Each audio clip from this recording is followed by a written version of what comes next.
इस वीडियो में हम डॉक्टर मुत्तुलक्ष्मी चैप्टर को पढ़ेंगे। चैप्टर 3 क्लास 6 सीबीएसई है, हिंदी लिटरेचर, और उनके बारे में जानेंगे। एक समय वह था जब बालिकाओं की शिक्षा तो दूर, उनका घर से निकलना भी अच्छा नहीं माना जाता था। लेकिन परिवर्तन संसार का नियम है। समाज में आए इन्हीं परिवर्तनों का अहम हिस्सा है नारी सशक्तिकरण। सशक्तिकरण के लिए शिक्षा आवश्यक है। कुछ ऐसे ही नारी सशक्तिकरण की अलख जगाई थी डॉक्टर मुत्तुलक्ष्मी ने। पापा, इस साल 15% लड़कियों ने आईएएस की परीक्षा पास की है।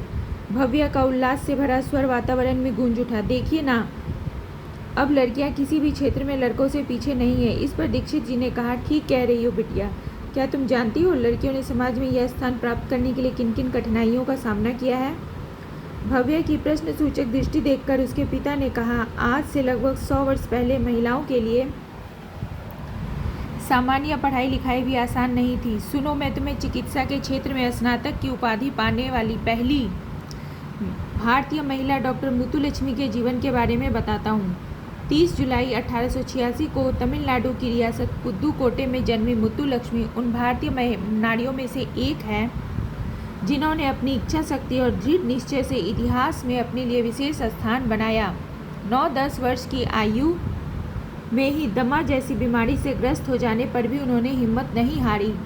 यह वह समय था जब लड़कियों को पढ़ाने का चलन नहीं था। मुत्तुलक्ष्मी के पिता महाराजा कॉलेज के प्राचार्य थे। वे विद्वान व्यक्ति थे। जब पुदुकोट्टई के दीवान साहब ने लड़कियों को पर्दे वाली गाड़ी में बैठकर पाठशाला जाने की अनुमति दे दी, तब कहीं मुत्तुलक्ष्मी को प्रवेश की अनुमति मिली।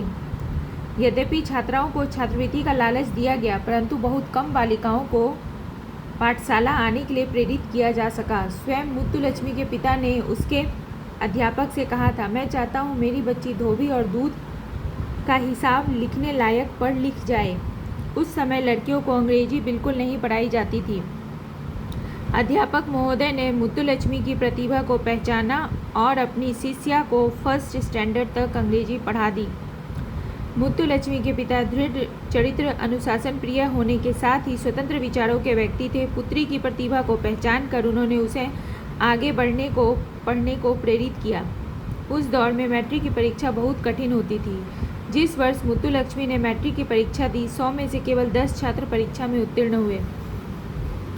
मुत्तुलक्ष्मी उसमें अकेली लड़की थी। इंटरमीडिएट की परीक्षा पास करने के पश्चात वे आगे पढ़ना चाहती थी, परंतु दमा रोग का प्रकोप बढ़ गया। अस्वस्थता के कारण उन्हें 1 वर्ष के लिए पढ़ाई छोड़नी पड़ी।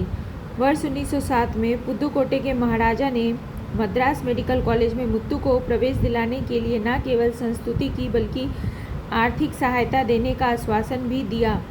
बीमारी के कारण मुत्तुलक्ष्मी रात भर जागती। परिवार वाले पढ़ाई की ओर से उन्हें हतोत्साहित करते थे, परंतु मुत्तुलक्ष्मी के अच्छे परीक्षा फल ने सबका मुंह बंद कर दिया था।